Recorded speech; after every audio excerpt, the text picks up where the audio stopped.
I'm Lieutenant Joe Pangaro, your host of Hope Is Not a Tactic, the school safety and security show here on the DisruptEdTV.com network. We talk about school safety and security here to try and help you, the country's schools, and the people who live and work in there and take care of our kids, how to keep everybody safe. Today I have a tremendous guest, somebody that has inspired me to do what I do, Mr. Frank DeAngelis. Frank was the principal of Columbine High School back in 1999 when that school was attacked, which was really considered the start of the modern school attacks. And to have someone of Frank's experience here with us, I think is tremendous. So Frank, welcome to the show and thank you for coming on. Joe, thank you so much. It's quite an honor to be able to speak to you this morning. Frank, one of the things I think everybody would like to know, if you could give us a little bit of what are you doing these days, and then kind of tell us maybe a little bit about what happened that morning. Give us the idea of what happened at the school that morning. Sure. A little bit about myself. I was at Columbine for 35 years. I started out back in 1979 teaching and coaching, and then 18 years as principal. And so that was my home, my family, where I spent the majority of my life. And on that day, it was real interesting. I was a principal that would be a student's principal. I did not like all the meetings and things, so my involvement was being in classes, being in the cafeteria. I loved cafeteria duty because I got to meet with the kids. Well, on this day, some things happened that can't explain, but I didn't start out at Columbine, which was unusual. I was at a meeting with kids that were being recognized by the Chamber of Commerce. So I'm late to arriving to Columbine, and as a result of being late, I was not in the cafeteria at 11:20, which was our A lunch. So I was sitting in my office talking to a teacher, actually offering him a teaching position for the following year. Well, before that conference started, my secretary comes running towards the door, and I could see on her face that something was wrong. And first of all, she face planted in this little window, and then she finally opened the door and she said, "Frank, there's been a report of bombs exploding, gunfire in the cafeteria area." So in my mind, I'm thinking this can't be happening. You know, in 20 years at Columbine, we never had anything like this. So the first thing that crossed my mind is this has to be a senior prank. We're about a month away from graduation. So I run out of my office, the teacher, Kiki, runs down one hallway, I run down the main hallway, and all of a sudden my worst nightmare becomes a reality because I saw a gunman about 75 yards away from me pointing a long rifle at me, and shots being fired, glass breaking. And I went through something later that I learned was fight, flight, and freeze. And everything slowed down, and I kept envisioning what it was going to feel like to have a bullet pierce my body. I'd never been in a situation like that. Well, as I came out of my office, some things I remember, some things I do not, but I ran down the hallway, and I don't remember that specifically. I was coming in and out. But what I realized is there were some girls that were coming out of the locker room to go to a physical education class. And as teachers, as administrators, what we do is we want to protect our kids. And I've had police officers say, "Frank, why would you do that unarmed?" Because they're our kids. And we saw that happen at Sandy Hook, where the principal lost her life protecting her kids. So as educators, that's what we do. Well, I ran down, the gunman's coming towards me. The girls now are aware that we're in danger. They realize that we're in a very serious situation. So I got them into an area near the gymnasium, because I knew if I got in the gymnasium, we'd be able to lock the doors. Unfortunately, when we get to the gymnasium area, there's a little alcove, and I pull on the door, and the door is locked. Girls are screaming. I'm trying to keep them calm. We hear the boots of the gunman coming, getting closer. We hear shots being fired. And all of a sudden, I reached in my pocket. I had a suit on, reached in my pocket, and I had a set of keys, 35 keys. And they were not specially marked. There was not keys larger than the others. But as I reached in my pocket, the first key I pulled out, I stuck in the door, and miraculously, it opened the door on the first try. And we were able to get inside. And if I would not have found that key, there's a good chance I would not be doing this interview. And as I got the girls into a safe place, I said, "I'm going to check outside and make sure we can go outside," because I wanted to make sure that we were not going to put them in harm's way. And I went outside. At that time, the local sheriff was showing up, and I said, "I need to go back in the building and get the girls." I did that, and I said, "I need to go back in for my kids." He said, "No one's going in." And at that point, there was a protocol called Secure the Perimeter. And so at that point, I went to the law enforcement agents, all the different organizations that were there, and really became a resource for them on that day. That's absolutely amazing, Frank. I mean, all of us now live with this specter of these school shootings. And to be speaking to you, somebody who was actually there, I think has such value for everybody for lessons learned. A couple of points that you hit on right there. The fight, flight, or freeze. And you had that fog kind of going on with what's happening. What did you think what did the sounds of the gunshots and the bombs sound like? Could you hear them? Well, I heard them, and what I remember so distinctively, and it's amazing what your mind does and what your body does when you're placed in a stressful situation. There were certain things I was able to block out. I remember the fire alarm when I first came out, it was so loud, but I was able to block that out. But I remember those strobe lights. And even today, 20 years later, when I'm in situations with lights that are blinking, I have flashbacks.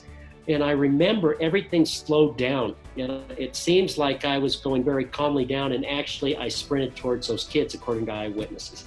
And so what the mind does during that time was amazing. And then in talking to some police officers, they said, Frank, luckily you found that key on the first try, because so many times when you're put in a stressful situation, your fine motory skills are diminished. And I've heard accounts of teachers trying to find a key and they're shaking so badly they can't find it. And so luckily that day, I truly believe it was divine intervention.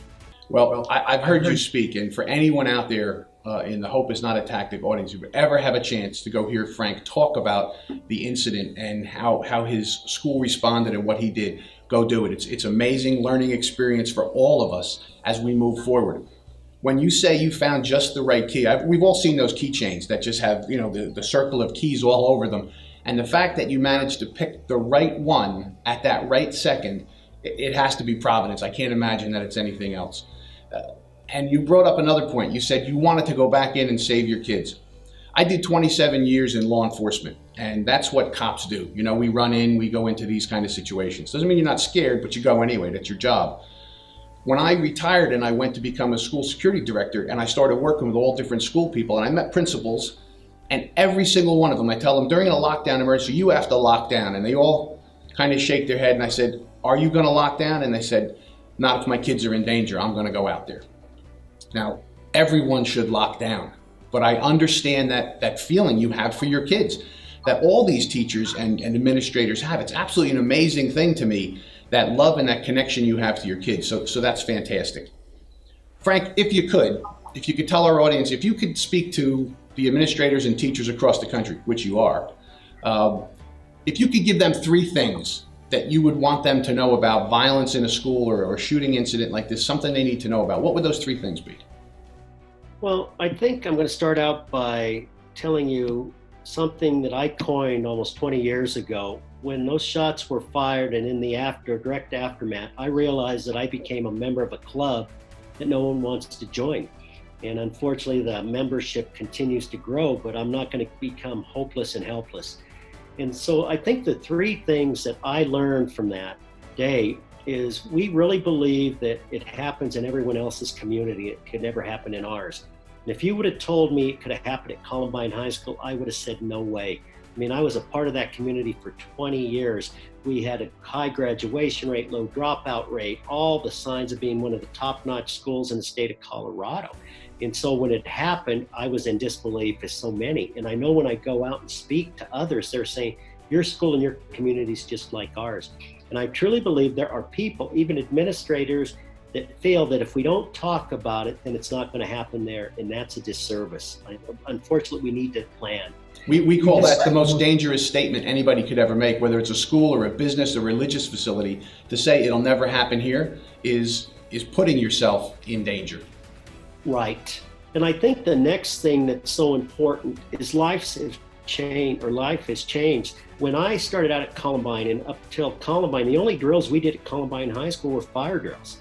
And you look at the number of students or staff members that have been killed in fires, very few. But now we're doing drills that we never thought of doing.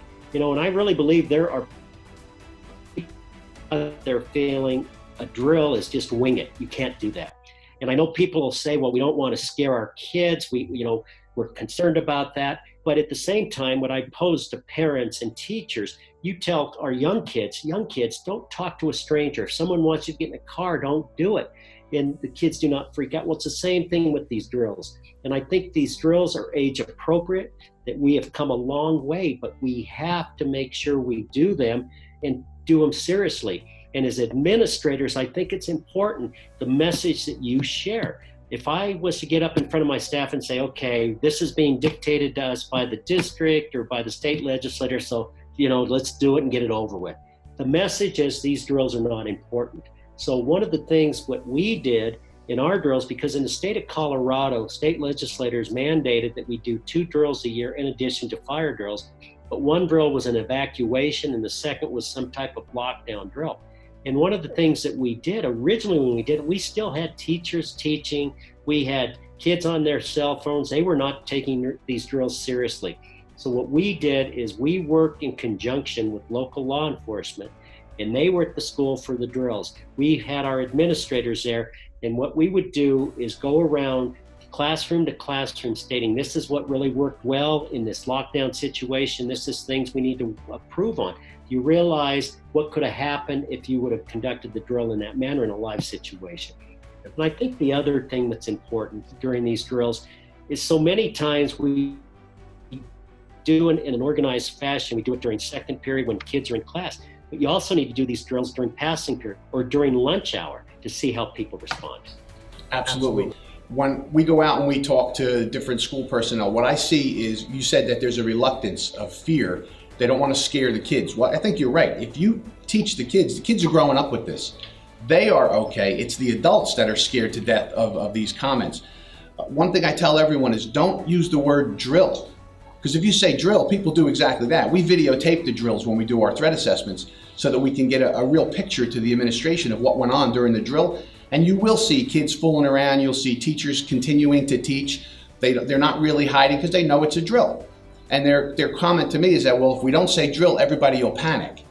So I say, okay, during a real event, are you going to say drill? And they say, well, no, of course not. We would just say lockdown. I say, what's going to happen then? And they think about it and go, well, everybody will panic. So you have to practice real to survive real. That's what I always say. So go ahead. I think it's good advice what you're giving here. And I agree. And I think it's the language. So many times that I know the FBI came out with the protocol of run, hide, and fight.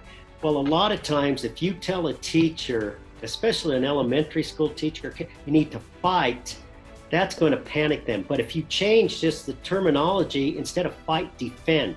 Now, as educators, we're going to defend everything to protect our child. So it's the same concept, but using the language that makes it comfortable for educators. You're right, Frank. Words mean things, and that's one of the teaching tools out there.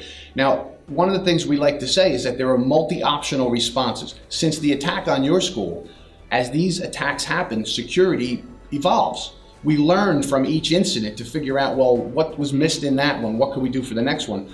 So multi-optional responses are something that I've talked about on this program, is that you're going to lock down, but then there are more things they can do. They can barricade doors, they can prepare, they can flee if they can get away. All these things are very liquid, but I think you're absolutely right. We have to take these things serious, and I think coming from you, someone who lived through it, is a message that everybody out there has to get. You have to take these drills seriously, and the idea that it'll never happen to you is the most dangerous thing you could possibly say.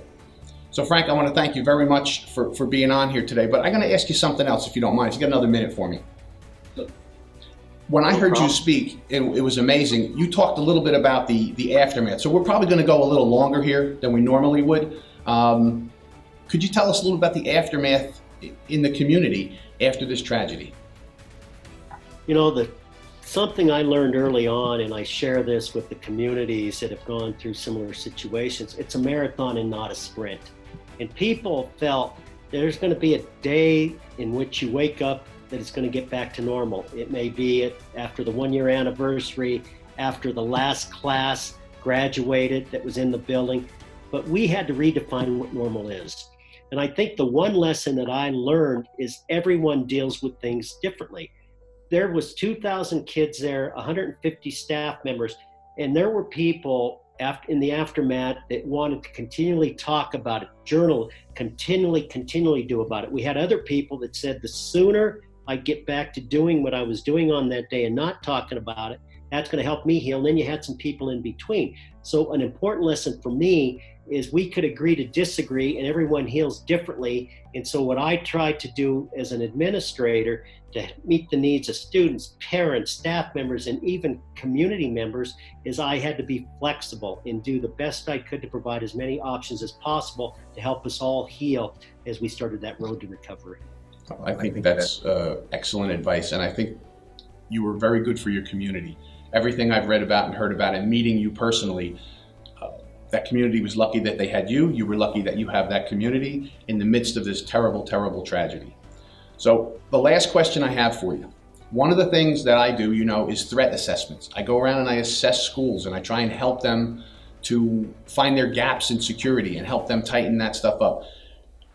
As an administrator who lived through such a horrific event, do you think these have value for schools? I would welcome and encourage to support the work that you're doing. As an administrator, so many times we have a bias because we're there every day and we don't see some of the things that may serve as not a very safe situation. So by having an outsider coming in saying, have you thought about this? Have you thought about some of these things? Because so many times it's, for example, if I write a letter, I read it every time it makes sense to me, but I have to have someone else read it to make sure that it makes sense to them. And that's the point with you coming in as someone doing a very objective evaluation is key. The bottom line is, I think what happens is we need to check our egos at the door. And so many times you have principals and administrators saying, I'm in charge of this school and no one is going to tell me how to run it. Well, for me, I wanted as much help and support in relationships, developing relationships with people that do the work that you're doing, with law enforcement, with firefighters. Because if the first time they're in your building is when the tragedy happened, you're in trouble. You have to develop those relationships and have a plan in place prior to it happening, and hopefully it never happens. And now I really believe it's not if it happens, it's when it happens. Those are telling words, Frank, and I want to thank you very much for being here with us on Hope Is Not a Tactic. We're trying to make a difference here, as I know you are. So I hope you'll come back and visit us again, because I know you have lots of lessons for everybody. Thank you so much, and thank you for the work that you're doing. Thank you very much. Ladies and gentlemen, Mr. Frank DeAngelis, he does speaking. He goes out in engagements and tells people. You can reach him at frankdeangelis1@yahoo.com. We're going to put all his information on the website for you also. Frank DeAngelis1, you can reach out to Frank and find out how to get him to come and speak to your community. Until the next time, remember, be a part of the solution, not a part of the problem. Thank you very much for joining us.